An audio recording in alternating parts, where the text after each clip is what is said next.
नमस्कार दोस्तों, मैं अंकुर उपाध्याय स्वागत करता हूं आप सभी का एक बार फिर से अपनी नई वीडियो में। दोस्तों यहाँ पे आप सभी के साथ बात करने वाला हूं अमेरिका के बाजार के बारे में। तूफानी तेजी देखने को मिल रही है, रॉकेट की रफ्तार से अमेरिका का बाजार भाग रहा है और ये सब हुआ है फेड चेयरमैन जेरोम पोवेल साहब की वजह से। ये बंदा ही अलग है भाई साहब, मतलब अपने इशारों पे बाजार को नचाते हैं। जब जब बोलते हैं भाई तब ऐसा करते हैं कि पूरा बाजार एक तरफ हो जाता है, नीचे तो नीचे ऊपर तो ऊपर। बड़े लंबे समय से ट्रम्प साहब की एक गुजारिश थी, एक धमकी थी इनको लेकर कि रेट कट करो। कभी कहते थे तुम्हें हम फायर कर देंगे, तो कभी कहते थे रिक्वेस्ट है, मैं गुजारिश कर रहा हूँ। तो ये सब चलता रहा, लेकिन फाइनली अब जाके फेड चेयरमैन का बयान आया है कि रेट कट के चांसेस हैं। और जैसे ही उन्होंने ये कहा है, अमेरिका का बाजार रॉकेट की रफ्तार से भागा है भाई साहब।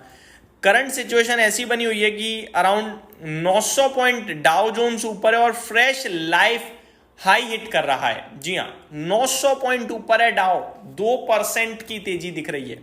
नेस्डेक इंडेक्स 2%, नेस्डेक इंडेक्स भी ऊपर देखने को मिल रहा है यहाँ पे आप सभी को, करीब 400 पॉइंट्स की तेजी। रसल 2000 ने तो नेक्स्ट लेवल तेजी दिखाई है, करीब 4% ऊपर है भाई साहब, 4%। तो बहुत ही तंगड़ी तेजी देखने को मिल रही है, छोटी मोटी तेजी नहीं है। S&P 500 1.6% ऊपर है। अब ऐसा क्या कहा है पोवेल साहब ने, वो मैं आप सभी के साथ शेयर करना चाहूंगा। रेट कट के चांसेस पूरे आ गए हैं, 91% चांसेस है रेट कट के। जहां पे जेरोम पोवेल साहब कह रहे हैं कि चीजें अंडर कंट्रोल दिख रही हैं तो रेट कट किया जा सकता है, ऐसा इनडायरेक्टली कहा है।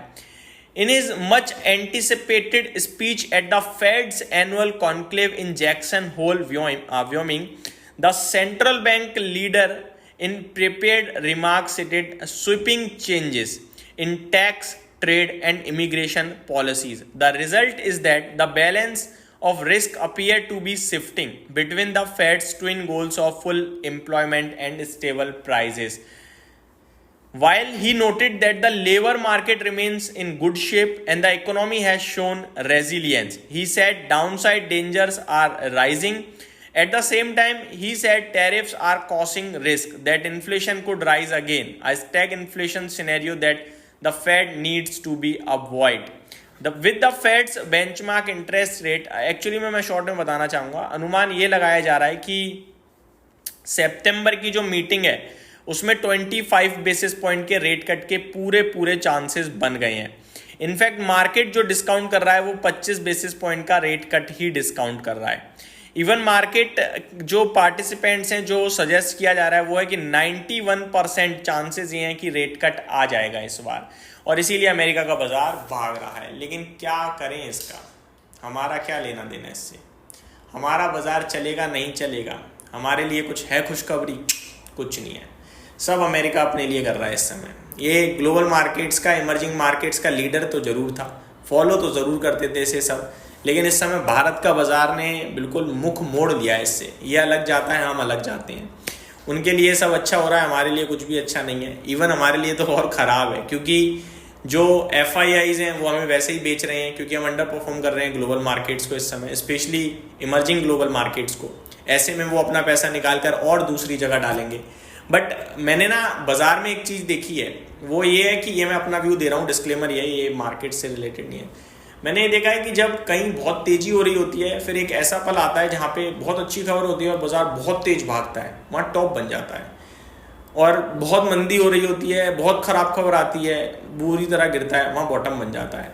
मेरे को तो लग रहा है अमेरिका टॉप बनाने वाला है अपना, क्योंकि सारी अच्छी चीज़ें तो प्राइस इन करके बैठ गया है। नेगेटिव जब इन्फ्लेशन बढ़ेगा टैरिफ की, आपको क्या लगता है टैरिफ लगाने से इन्फ्लेशन नहीं बढ़ेगा? बिल्कुल बढ़ेगा।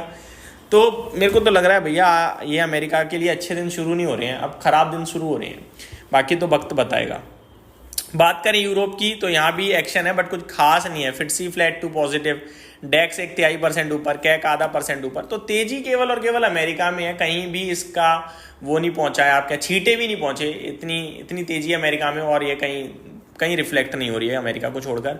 तो खुशी तो है हमें, ठीक है यार, कहीं तो पैसा बन रहा है, किसी का तो बन रहा है। लेकिन भारत के बाजार को लेकर मेरे को नहीं लगता है इसका कोई इंपैक्ट आएगा। हालांकि गिफ्ट निफ्टी 100 पॉइंट ऊपर दिख रहा है, बट जब तक हम 25,000 के ऊपर नहीं निकलेंगे दोबारा, तब तक टेंशन है। और जिस हिसाब से आज मार्केट रहा है, ऐसा लग रहा है कि मंथली एक्सपायरी 25,000 के नीचे ही करने के विचार में है। आज का डेटा भी नेगेटिव है, चारों तरफ सेलिंग सेलिंग सेलिंग। मतलब शॉकिंग तो ये कि DIIs जो लगातार बाइंग कर रहे थे, आज उनका लाल फिगर आ गया, ये शॉकिंग था। डेटा बता दूं, FIIs ने 1622 करोड़ की कैश मार्केट में बिकवाली करी, DIIs ने भी 329 करोड़ की बिकवाली कर दी। और मैं आपको इससे बड़ा शॉक देना चाहूंगा, ये बड़े लंबे समय बाद इनका सेलिंग फिगर आया है DIIs का, इसलिए ज़्यादा झटका लगा मुझे। मैं एक बार आपके साथ चेक करके बताना चाहूँगा DIIs ने लास्ट सेलिंग कब करी थी। इवन बीते 30 दिनों में सेलिंग ही नहीं करी, तो मेरे पास डेटा भी नहीं है। लो 10 जुलाई के बाद से अभी तक सेलिंग नहीं करी है, 10 जुलाई के बाद से, यानी कि मतलब 21 अगस्त था कल, 10 जुलाई से 21 अगस्त तक तो मेरे को लगातार DIIs का बाइंग फिगर दिख रहा है भाई साहब, 30 दिन से ज़्यादा हो गया ये। और आज सेलिंग फिगर आया, तो ये सेंटीमेंट खराब कर रहा है यार। फ्यूचर्स में FIIs ने फ्यूचर इंडेक्स में 650 करोड़ की बिकवाली करी है, फ्यूचर स्टॉक्स में 1769 करोड़ की बिकवाली करी है।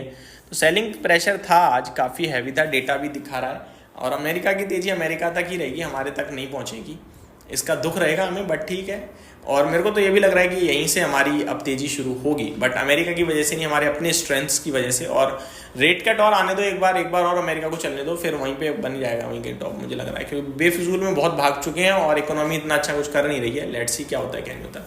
यहीं समाप्त करता हूँ इस वीडियो को। Thank you so much for watching this video. Good night guys.